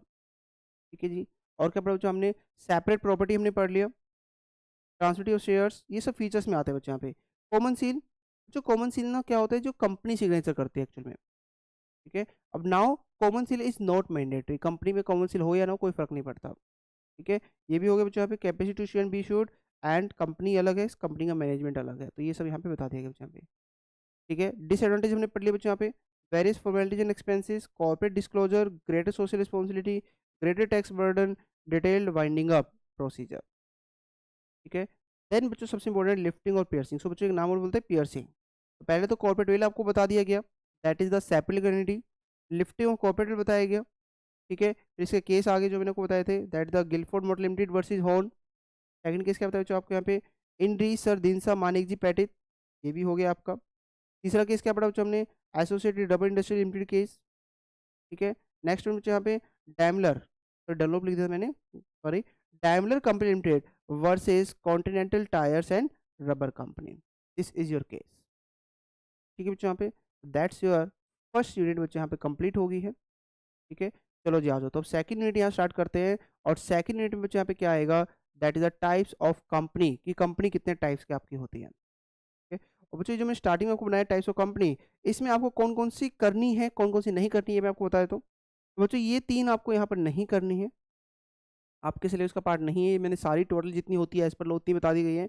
ये 3 मैं आपको करवा चुका हूँ, limited by shares, limited by guarantee और अनलिमिटेड। ठीक है, अब बच्चों ये जो बाकी बची हैं, गवर्नमेंट कंपनी हम करेंगे, होल्डिंग सब्सिडी करेंगे, फॉरेन कंपनी करेंगे, एसोसिएट कंपनी करेंगे, private company, public company, 1% company, small company, not for profit, producer company बच्चों आपके सिलेबस में नहीं है। ठीक है, investment company, dormant company, PFI, Nidhi company, ये सब कंपनियां बच्चों हम यहाँ पे पढ़ने वाले हैं। ठीक है, तो सब चीज़ें देखने बच्चों यहाँ पे हम रिवाइज करने वाले हैं कि इसमें क्या क्या चीज़ें आपकी बताई गई हैं। ठीक है जी यहाँ पे, तो चलो आओ बच्चों, तो यूनिट नंबर 2 हम अपनी स्टार्ट कर रहे हैं, और यूनिट नंबर 2 में आपका टॉपिक क्या आएगा, that is the types of company, company कितने टाइप्स की आपकी होगी। तो unit number 2 that is the types of company, types of company. ठीक है, तो वन बाय वन करते हैं बच्चों यहाँ पे। तो सबसे पहले बच्चों अगर टाइप्स ऑफ कंपनी में देखते हैं पॉइंट, तो यहाँ पे नॉर्मल आपको पता है कि जब हम कंपनी की बात करते हैं ना, तो सबसे पहले बात आती है public company and private company. ये कंपनी ना जब भी आपने नॉर्मल कह सकते हो, जब से आपने कंपनी के बारे में सुना है तब से आपने सुना होगा एक कंपनी प्राइवेट होती है, एक कंपनी पब्लिक होती है। ठीक है, तो ये होती क्या है वो अब पढ़ते हैं बच्चों यहाँ पे। तो फर्स्ट कंपनी बच्चों यहाँ पर आते हैं, that is the private company, private company. तो बच्चों ये जो प्राइवेट कंपनी है, ये इस एक्ट में सेक्शन 2 क्लॉज 68 में डिफाइन किया गया है। बच्चों एक चीज़ याद रखना, एग्जाम में अगर सेक्शन लिखते हो तो बी केयर गलत ना लिखें बस, ठीक है। तो private company that is the section 2 clause 68। तो बच्चों प्राइवेट कंपनी किसको कहा जाता है, जो यहाँ पर बताया गया, ध्यान सुना पॉइंट, बेसिकली क्या कहा गया। तो private company means a company, means a company, कौन सी कंपनी, जो अपने आर्टिकल ऑफ एसोसिएशन में 3 रेस्ट्रिक्शन ऐड करती है, इंसर्ट करती है, 3 restriction in article of association, जिसके आर्टिकल ऑफ एसोसिएशन में 3 रेस्ट्रिक्शन लिखी जाती है, उस कंपनी को यहाँ पर प्राइवेट कंपनी कहा जाएगा। वो कौन कौन सी रेस्ट्रिक्शन आएगी बच्चों यहाँ पे, तो पॉइंट पर बनाएगा बच्चों यहाँ पे, दैट इज द रेस्ट्रिक्ट, किस का restrict, that is the right to transfer the shares, right to transfer shares, company को वहां पर शेयर्स ट्रांसफर करने से रोका जाता है, ठीक है। पॉइंट पर बी बच्चों यहाँ पे, कि अगर एक प्राइवेट कंपनी बनाते हो तो उस प्राइवेट कंपनी में जो मैक्सिमम नंबर ऑफ मेंबर्स रहेंगे, दैट इज द 200, तो उस कंपनी में जो मैक्सिमम नंबर मेंबर रहेंगे दैट इज द 200, 200 से ज़्यादा नहीं हो सकते, ठीक है। अगर 200 से ज़्यादा हुआ तो वो कंपनी प्राइवेट कंपनी तरह काम ही नहीं कर पाएगी। लेकिन एक पॉइंट इसमें याद रखना बच्चों यहाँ पे, कि जब हम 200 की काउंटिंग करेंगे ना, तो सम मेंबर्स नॉट काउंटेड, तो शॉर्ट में लिख रहा हूँ बच्चों यहाँ पे, कि हम 200 की काउंटिंग में कुछ मेंबर को लेकर नहीं चलेंगे। अब किस किस को लेकर नहीं चलेंगे बच्चों यहाँ पे याद रखना, पॉइंट नंबर 1, कि जो कंपनी का अभी एम्प्लॉय है, प्रेजेंट एम्प्लॉय है, एंड प्लस साथ साथ में वो कंपनी का मेंबर भी है, ठीक है। यहाँ पे तो प्रेजेंट एम्प्लॉय प्लस मेंबर, हम उसको कभी भी 200 की काउंटिंग में नहीं लेंगे, इवन वो जबकि कंपनी का मेंबर है, लेकिन फिर भी 200 की काउंटिंग में नहीं आएगा, ठीक है। सेकंड पॉइंट बच्चों यहाँ पे, कि वो एम्प्लॉय जो मेंबर था eight the time of employment, बच्चों लैंग्वेज ध्यान से देखना, जो अपने एम्प्लॉयमेंट के वक्त मेंबर था लेकिन उसी मेंबरशिप को कंटिन्यू कर रहा है after cessation of employment, employment से हटने के बाद वो अपनी अगर उसी मेंबरशिप को कंटिन्यू करता है, तो दैट्स मीन कि भी वहां पर अब उसको भी 200 काउंटिंग में नहीं लिया जाएगा। तो बच्चों गलती है यहाँ पे, कई बार बच्चे क्या करते हैं, एक्स एम्प्लॉय लिखा होता है ना, ये पास्ट एम्प्लॉय तो हो गया, एक्स एम्प्लॉय, उसको डायरेक्ट हम एक्सक्लूड कर देते हैं, ऐसे नहीं करना यहाँ पे। सिर्फ उन्हीं एक्स एम्प्लॉय को एक्सक्लूड किया जाएगा जो एम्प्लॉयमेंट के वक्त मेंबर थे और अपनी उसी मेंबरशिप को कंटिन्यू कर रहे हैं, ठीक है। सिर्फ उन्हीं को एक्सक्लूड किया जाएगा, अगर कोई बाद में आता है तो उसको एक्सक्लूड नहीं करेंगे। मतलब बाद में का मतलब क्या हुआ, कि बच्चों एम्प्लॉयमेंट के वक्त तो मेंबर नहीं था, लेकिन एम्प्लॉयमेंट से हटने के बाद कंपनी का मेंबर बन गया, तो बच्चों उसको तो मैं 200 में लेकर चलूंगा, बाकी को लेकर नहीं चलूंगा, ठीक है बच्चों। यहाँ पे एक चीज और याद रखना, यहाँ पे एक नोट आपको लिखवा देता हूँ, अगर कोई पर्सन होल्ड शेयर्स ज्वाइंटली, तो that is the counted as one. अगर मान लो बच्चों वहाँ पे 5 लोग मिलके शेयर्स ले रहे हैं, एक सर्टिफिकेट ले रहे हैं, तो उनको 200 की काउंटिंग में 5 नहीं माना जाएगा, उनको 1 ट्रीट वहाँ पर किया जाएगा। तो ये सब प्रोविजन फॉलो करके बच्चों फिर हम चेक करेंगे क्या नंबर ऑफ मेंबर 200 से ज़्यादा तो नहीं बन रहे हैं, ठीक है। उसके अकॉर्डिंग उसको फिर फॉलो किया जाएगा बच्चों यहाँ पे। तो this is your point number B बच्चों यहाँ पे, restriction number B. Point number C बच्चों यहाँ पे, रेस्ट्रिक्शन नंबर सी यहाँ पे क्या बताता है, कि अगर एक प्राइवेट कंपनी ने बच्चों वहाँ पे, तो पब्लिक के लिए साफ साफ उन्होंने मना कर दिया कि आप पब्लिक को कुछ भी नहीं दे सकते, ठीक है। That is the prohibition to subscribe any securities, आप पब्लिक को कुछ भी आप इशू नहीं कर सकते, ये साफ साफ प्राइवेट कंपनी के लिए मना कर दिया गया है। तो उसको ये बच्चों 3 रेस्ट्रिक्शन अपने आर्टिकल ऑफ एसोसिएशन में लिखनी पड़ेगी। नंबर 1, कि यहाँ पे जितने मेंबर होंगे उनको रेस्ट्रिक्ट कर दिया गया, right to transfer the shares, maximum member that is the 200, and तीसरी रेस्ट्रिक्शन जो बताई गई है that is the provision to subscribe the any securities to the public, कि आप पब्लिक को कुछ भी सब्सक्राइब नहीं कर सकते। डन बच्चों यहाँ पर। तो चलो जी आ जाओ, तो यहाँ पर हमारी ये डेफिनेशन जो प्राइवेट कंपनी की थी डेफिनेशन हमारी कंप्लीट हो गई है। और अच्छी बात ये बच्चों पहले पता क्या होता था, इसमें पहले पेड अप कैपिटल आती थी 1 लाख रुपए की, अब कोई पेड अप कैपिटल यहाँ पर नहीं है। ठीक है, तो ये बच्चों इसमें याद रखना। तो एग्जाम में आपको बस ये 3 पॉइंट यहाँ पर लिख के आने पड़ेंगे अगर एग्जाम में प्राइवेट कंपनी डेफिनेशन आती है तो। ठीक है, सेकंड थिंग बच्चों यहाँ पर आता है कि पब्लिक कंपनी किसको कहते हैं। पब्लिक कंपनी, तो पब्लिक कंपनी के लिए बच्चों यहाँ पे सिंपल 2 पॉइंट यहाँ पे बताए गए।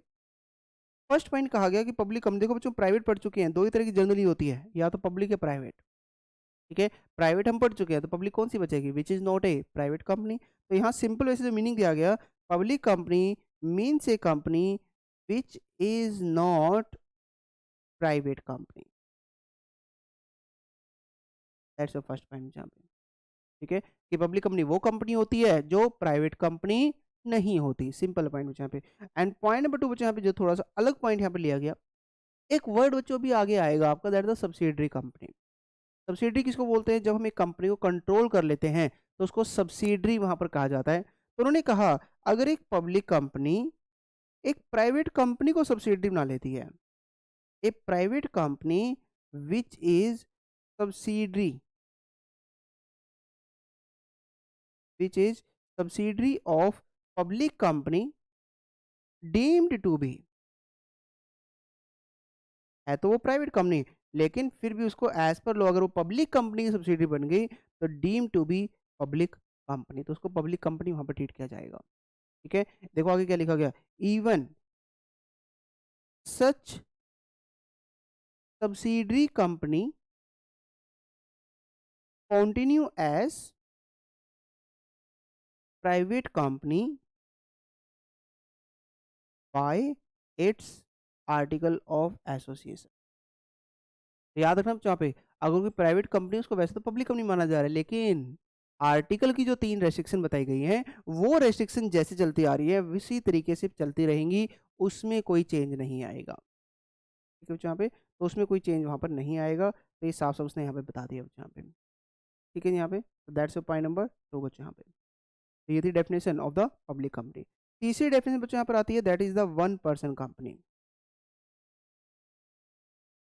बच्चों 1% कंपनी के लिए क्या कहा गया है, तो 1% company means a company in विच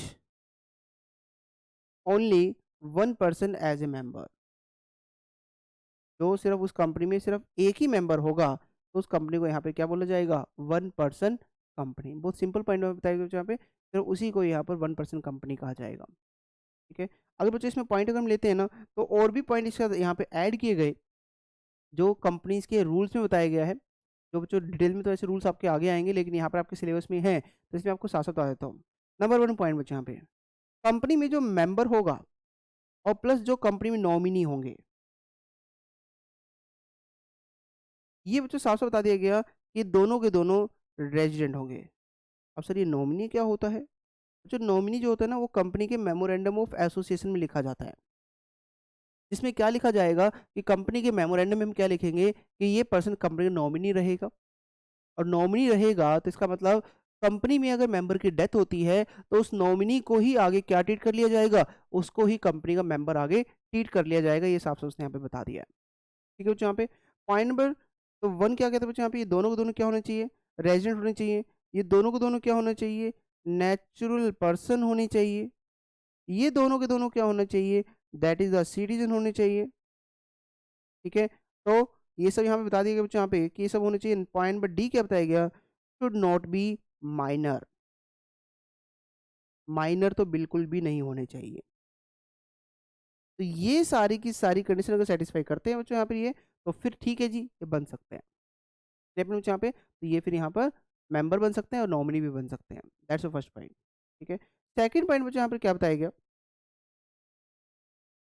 अगर आप एक कंपनी बनाते हो तो उसकी maximum paid up capital, OPC बनाते हो तो उसकी यहाँ पे maximum paid up capital minimum नहीं बताएगी बच्चों यहाँ पे, दैट इज द मैक्सिमम। इस कंपनी की मैक्सिमम पेड अप कैपिटल रहेगी 50 लाख रुपए और मैक्सिमम टर्नओवर रहेगी 2 करोड़ रुपए। और बच्चों ये जो दो ये पॉइंट नंबर जो 2 लिखा है ना मैंने आपका, ये सिर्फ अभी मई अटेम्प्ट के लिए तो आपकी एप्लीकेबल होगी, मई 21 के लिए।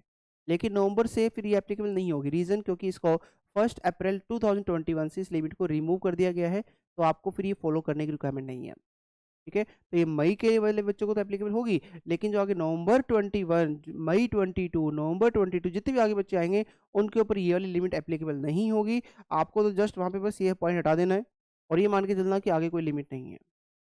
ठीक है? तो बच्चों याद रखना, अभी अगर ओबीसी बनाते हो तो अभी एट प्रेज़ेंट कह सकते हैं कि भई अभी मैक्सिमम पेड कितनी है, 50 लाख रुपए की।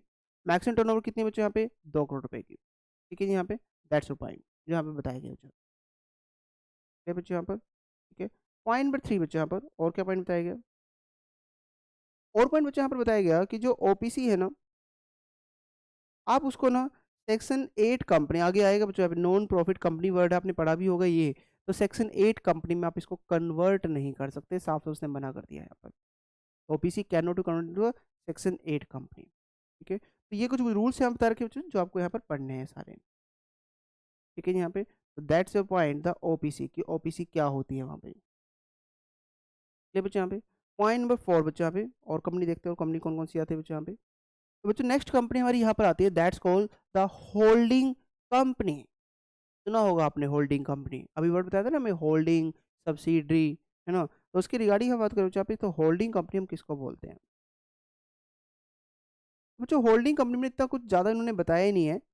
बस सिंपल वे से यहाँ पे इन्होंने क्या बताया कि सिंपल वे से आप याद रखो बच्चों यहाँ पे, जो किसी दूसरी कंपनी को कंट्रोल करती है, इस कंपनी को जिसको आगे नाम बोला जाएगा that's called the subsidiary company बस।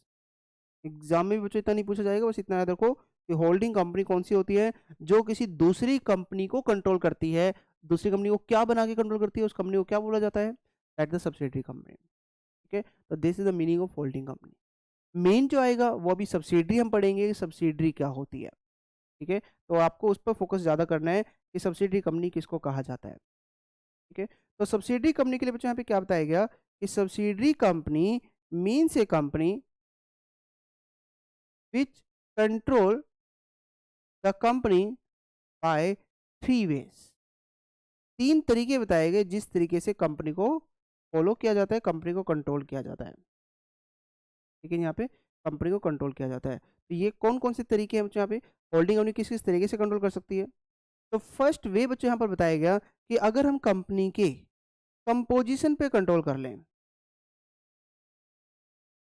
Control composition of board. अगर आप कंपनी के बोर्ड ऑफ डायरेक्टर पे कंट्रोल कर लेते हो, कैसे करते हो बच्चों यहाँ पर? कंपनी के अगर आप मेजॉरिटी ऑफ डायरेक्टर को या सारे के सारे डायरेक्टर को अपॉइंट करने की पावर रखते हो या फिर उनको हटाने की पावर रखते हो, तो इसका मतलब आपकी कंपनी के डायरेक्टर पे कंट्रोल है। ठीक है? तो इसका मतलब क्या हुआ कि अगर हमारे पास पावर है, पावर टू अपॉइंट और रिमूव ऑल और मेजॉरिटी ऑफ डायरेक्टर्स, या तो सारे के सारे डायरेक्टर को या फिर मेजॉरिटी को हटाने की पावर हम रखते हैं या अपॉइंट करने की पावर रखते हैं, तो इसका मतलब कंपनी पर हमारी पावर है। ठीक है? तो जैसे ही यह होगा बच्चों यहाँ पे वो कंपनी ऑटोमेटिकली क्या बन जाएगी? सब्सिडियरी बन जाएगी। या फिर बच्चों हो सकता है दूसरा तरीका क्या है? अगर आप उस कंपनी के शेयर्स होल्ड कर लो। अब शेयर्स का वर्ड आ चुका है बच्चों वोटिंग पावर। आपके एग्जाम में क्या लिखना है? वोटिंग पावर वर्ड लिखना है। अगर मैं उस कंपनी के 50% से ज़्यादा more than half voting power अगर खरीद लेता हूँ, परचेज कर लेता हूँ, ठीक है? मोर देन वोटिंग पावर कैसे खरीदता हूँ? या तो डायरेक्ट मैं खरीदूँगा, ठीक है? या फिर अपनी सब्सिडियरी के थ्रू खरीदता हूँ, थ्रू सब्सिडियरीज़। याद रखना वो कंपनी मेरे कंट्रोल में आ जाएगी। कितने शेयर्स बचे यहाँ पे? More than 50%, more than half. ठीक है? और तीसरा वे जो है थर्ड वे जो बताया गया कि अगर उस कंपनी में आप चाहते हो ना, तो अगर आपकी कोई सब्सिडियरी है और वो आगे अगर किसी को सब्सिडियरी बना लेती है, ठीक है? मेरी एक सब्सिडियरी है, उसने आगे किसी और को सब्सिडियरी बना लिया, तो जिसको सब्सिडियरी बनाया ना वो भी मेरी सब्सिडियरी मानी जाएगी। बच्चों अल्टीमेटली पता है इसको मैं पॉइंट क्या बोलता हूँ? That's called the chain holding. Chain holding में क्या होता है यहाँ पे? Subsidiary of subsidiary become subsidiary. Subsidiary की सब्सिडियरी होल्डिंग की सब्सिडियरी मानी जाएगी।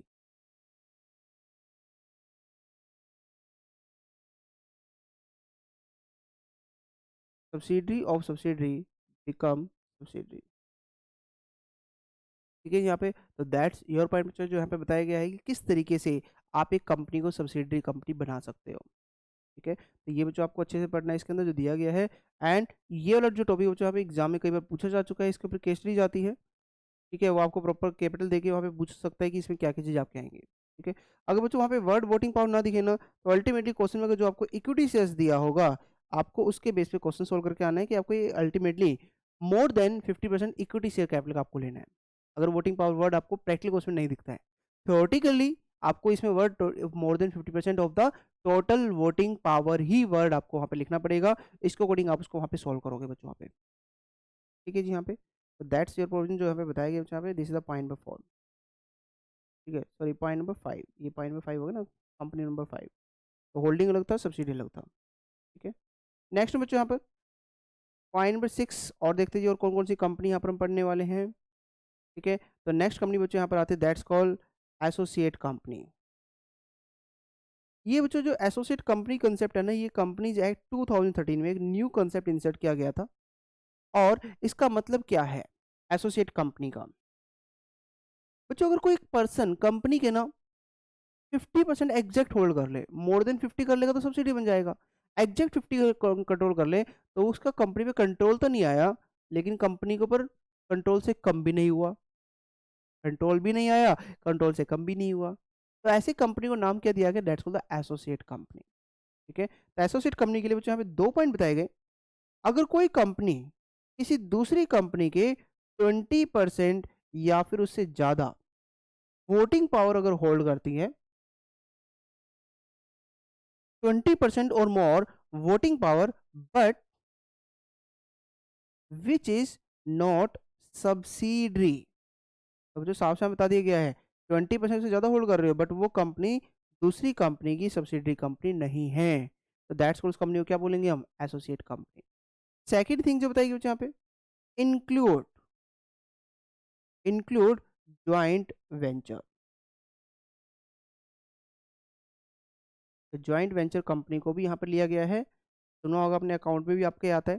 तो इन दोनों को यहाँ पर एसोसिएट कंपनी कहा गया। बस नंबर 1 20% से ज़्यादा बट सब्सिडरी नहीं है, नंबर 2 अगर include the joint venture, that's point बच्चे यहाँ पे। ठीक है जी, यहाँ पे पॉइंट नंबर 7 बच्चे यहाँ पे, point number 7।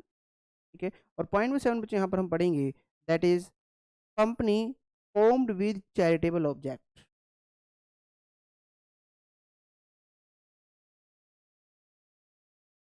Company formed with charitable object, that is section 8। जो भी बात करें नॉन प्रॉफिट कंपनी, तो इसी की बात करें यहाँ पे। ठीक है, तो बच्चों ये सेक्शन 8 कंपनी क्या होती है? अब ये पॉइंट ध्यान सुनना, सेक्शन 8 में क्या क्या चीज़ें आपकी यहाँ पर आएंगी।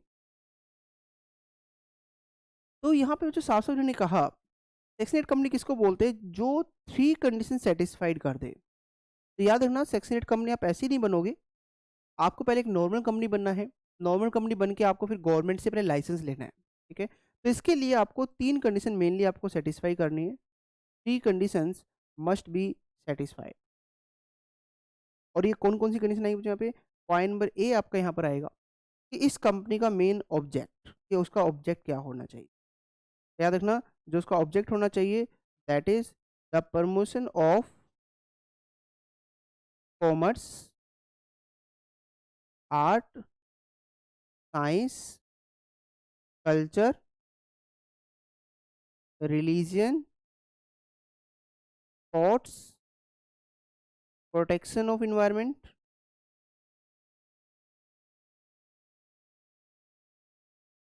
और any such other object. Any such other object, तो ये उसका बच्चों सबसे पहले उसने 700 कह दिया कि ऐसा नहीं है कि आप बिजनेस करने के पर्पज से कर रहे हो, तो आप सबसे पहले अपना एक ऑब्जेक्ट दिखाओगे कि आपका ऑब्जेक्ट वहां पे क्या है। अगर आपका इनमें से ऑब्जेक्ट है तो ही आप आगे सेक्शन 8 की तरफ मूव कर सकते हो।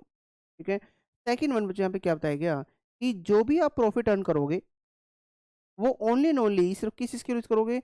ओनली फॉर प्रमोटिंग ऑब्जेक्ट, और किसी चीज में नहीं लगाओगे। जो भी आपका ऑब्जेक्ट है सिर्फ उसी में ही पैसा लगाया जाएगा और कहीं नहीं लगाया जाएगा। ठीक है, एंड तीसरा पॉइंट जो बताया गया बच्चों यहाँ पे कि जो भी आप प्रॉफिट अर्न करोगे, absolute prohibition, absolute prohibition, you can not पे डिविडेंड। सिर्फ एक कंपनी में प्रोविजन दी गई है बच्चों यहाँ पे, जिस जो कभी भी डिविडेंड पे नहीं कर सकती टू इट्स मेंबर्स। बाकी कंपनी दे सकते हैं, लेकिन ये कंपनी कभी भी डिविडेंड पे नहीं कर सकती। तो ये 3 कंडीशन साफ साफ में बता दी गई है जो इसको फॉलो करनी पड़ेंगी। दैट्स योर पॉइंट बच्चों यहाँ पे। ठीक है, तो चलो एक काम करते हैं बच्चों यहाँ पे। तो बाकी तो इजी है, मैं आपको नोट्स में से ही आपको अच्छे से करवाता हूँ। ठीक है, तो उसमें अकॉर्डिंग आप यहाँ पे रिवाइज करेंगे। ठीक है, तो बच्चों इसमें देखते हैं सबसे पहले यहाँ पे कौन सी कंपनी आई है। ठीक है, तो यहाँ से मेन आपको करना है प्राइवेट कंपनी से, तो साथ साथ करते हैं। तो प्राइवेट कंपनी के लिए क्या बताएगा बच्चों, private company means by company which by its article number 1 restrict the right to transfer, बात हो गई है। 200 200 में कौन कौन से नहीं आएंगे, not including the person who are in employment या फिर formally in the employment were member and continue to be the members, कब, आफ्टर द एम्प्लॉयमेंट सीज्ड। ठीक है, तीसरा पॉइंट क्या किया बच्चों हमने यहाँ पे, provision any invitation to the public to subscribe for the any securities of the company. और लास्ट में को बताया था याद होगा, ज्वाइंटली अगर होल्ड करते हैं तो 200 की काउंटिंग में they shall be counted as the single member, उनको वहां पे काउंट किया जाएगा। ठीक है बच्चों, यहाँ पे ये हमारे पॉइंट हो गए यहाँ पर। फिर इसके बच्चों सेकंड जो डेफिनेशन यहाँ पर आई थी आपकी, that is the public company किसको बोलते हैं। तो सिंपल, जो कंपनी प्राइवेट कंपनी नहीं है या फिर जो कंपनी सब्सिडरी होती है किसकी बच्चों, पब्लिक कंपनी की, तो shall be deem to be the public company even so subsidiary company continue to be private company in its article. तो डेफिनेटली आपको बता दी बच्चों यहाँ पे। नेक्स्ट आती है बच्चों यहाँ पे एसोसिएट कंपनी। तो बच्चों याद रखना, एसोसिएट कंपनी किसको बोलेंगे हम, means a company in which other company has a significant influence.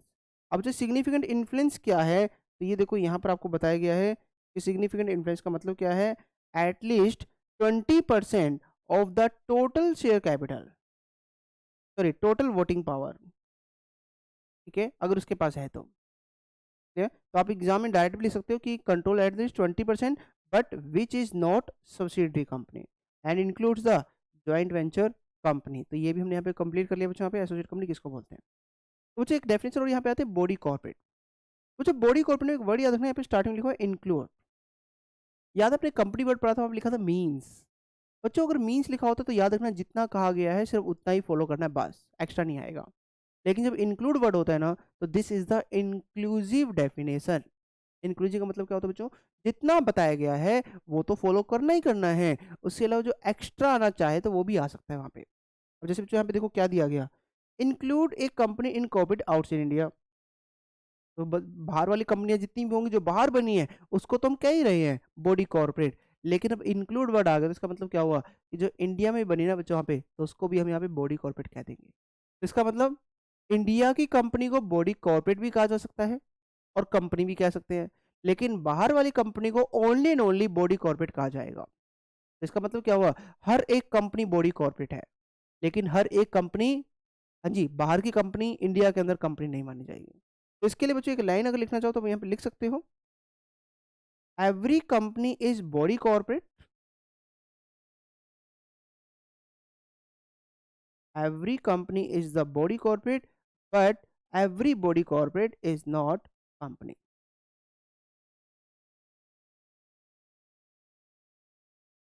is not company। ठीक है, तो बाहर वाली कंपनी को हम कभी भी कंपनी नहीं कहेंगे, बट इंडिया वाली कंपनी को बॉडी कॉर्पोरेट हम जरूर कहेंगे। ठीक है, आगे देखो यहाँ पे क्या बताया गया साथ में, और किस किसको एक्सक्लूड करेंगे, नंबर 1 कोऑपरेटिव सोसाइटी, तो इसको साफ साफ बोल दिया गया, इसको कभी भी नहीं कहा जाएगा। नंबर 2 बच्चों, एनी अदर बॉडी कॉर्पोरेट लेकिन not being a company as defined this act.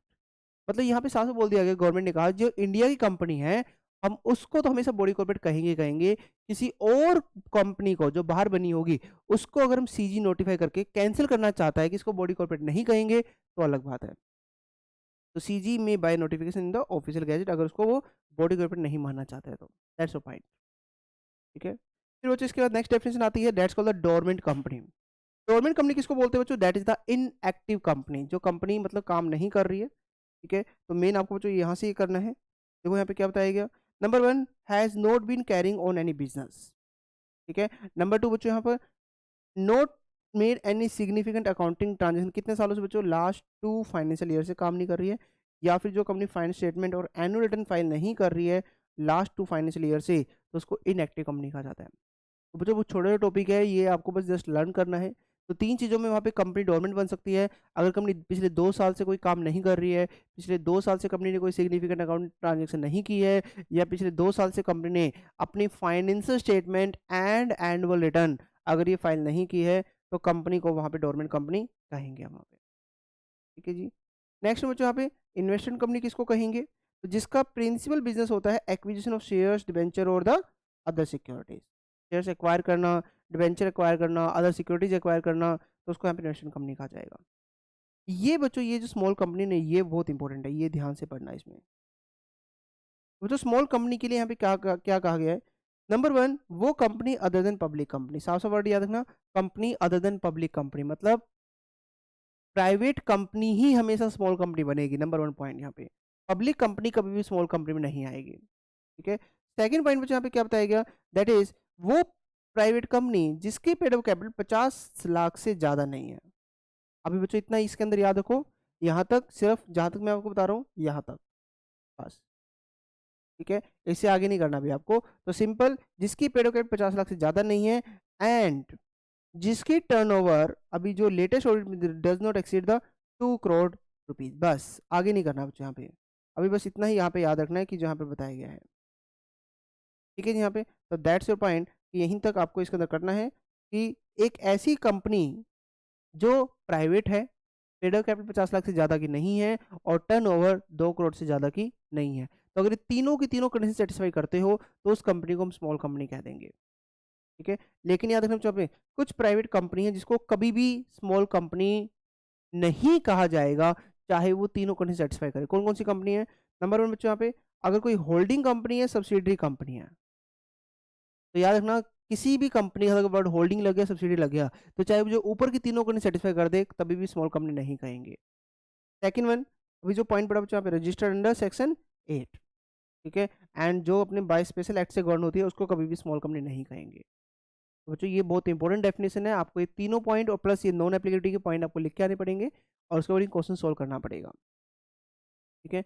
Holding company बच्चों ने पढ़ लिया था, सिंपल जो कंट्रोल करती है।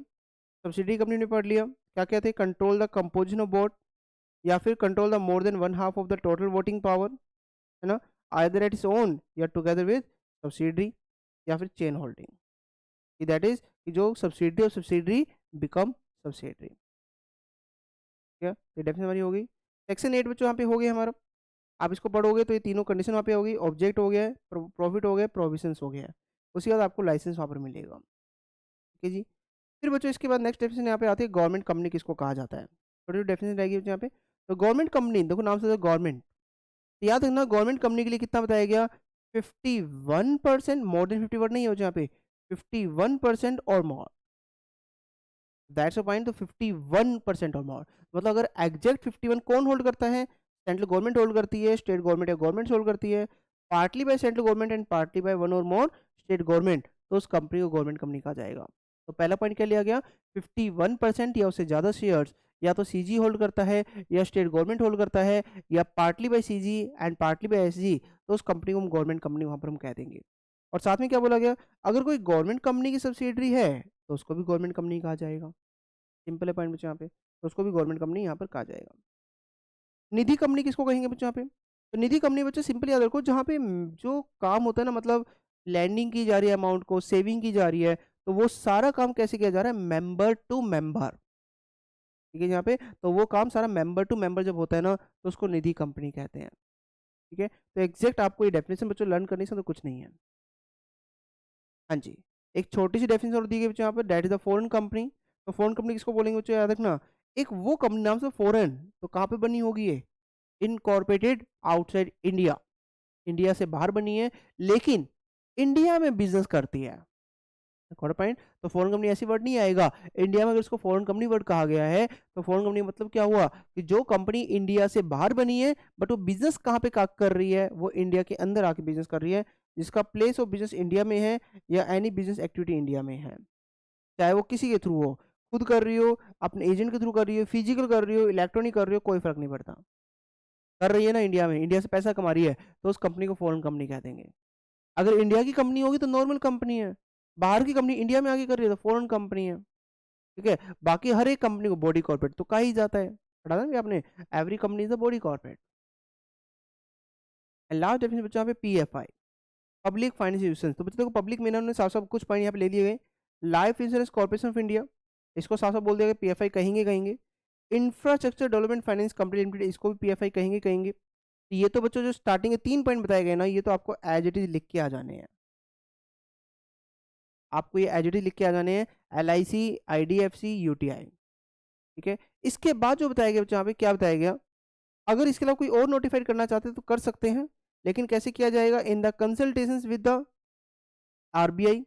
एंड नंबर 2 कंडीशन क्या होता है यहाँ पे, या तो वो एस्टेब्लिश हो या कॉन्स्टिट्यूट हो by the under central state act, या फिर उस कंपनी के 51% ऑफ द पेड कैपिटल कौन होल्ड करता हो, जैसे गवर्नमेंट कंपनी पढ़ा ना पीछे हमने, CG, SG, या partly bye CG and the partly bye SG, अगर ये होल्ड करते हैं तो उसकी यहाँ पे बात करें यहाँ पे, अगर वो होल्ड करते हैं तो, ठीक है। तो सिंपल थिंग है यहाँ पे पीएफआई किस चीज को बोला, नंबर 1 3 पॉइंट तो एच जाएंगे आपके, LIC, IDFC एंड UTI। इसके अलावा जो बाकी में CG नोटिफाई करेगा, RBI से पूछ के करेगा, और उस कंपनी के 51% शेयर्स या तो सेंट्रल गवर्नमेंट के पास हो या स्टेट गवर्नमेंट के पास हो, या CG प्लस SG दोनों को मिला के उनके पास 51% होने चाहिए, ठीक है। यहाँ पे तो ये साफ साफ वहाँ पे बता दिया गया बच्चों यहाँ पे, ठीक है। यहाँ पे दैट्स योर पॉइंट। नेक्स्ट बच्चों, OPC कंप्लीट हो गया ना ये तो हमारा। तो OPC आपको बहुत अच्छे से कंप्लीट करना है बच्चों यहाँ पे। तो this is your unit number 2 बच्चों यहाँ पर, जो हमने कंप्लीट कर ली है, ठीक है। तो आज हमारी इस वाली क्लास में बच्चों यहाँ पे हमने 2 यूनिट रिवाइज कर ली है। यूनिट नंबर 1 हमारी रिवाइज हो चुकी है, यूनिट नंबर 2 हमारी रिवाइज हो चुकी है, ठीक है। तो मैं नेक्स्ट क्लास बनाऊंगा बच्चों यहाँ पे, उसमें हम टोटल जो आपकी यूनिट रह गई है 3, 4 एंड 5, हम उसको फिर प्रॉपर वे से हम रिवाइज करेंगे बच्चों यहाँ पे, ठीक है बच्चों। तब तक टिल नाउ आप इन दोनों टॉपिक बहुत अच्छे से कंप्लीट करोगे। कोई भी डाउट है तो you can message me. Okay बच्चों, बाय बाय।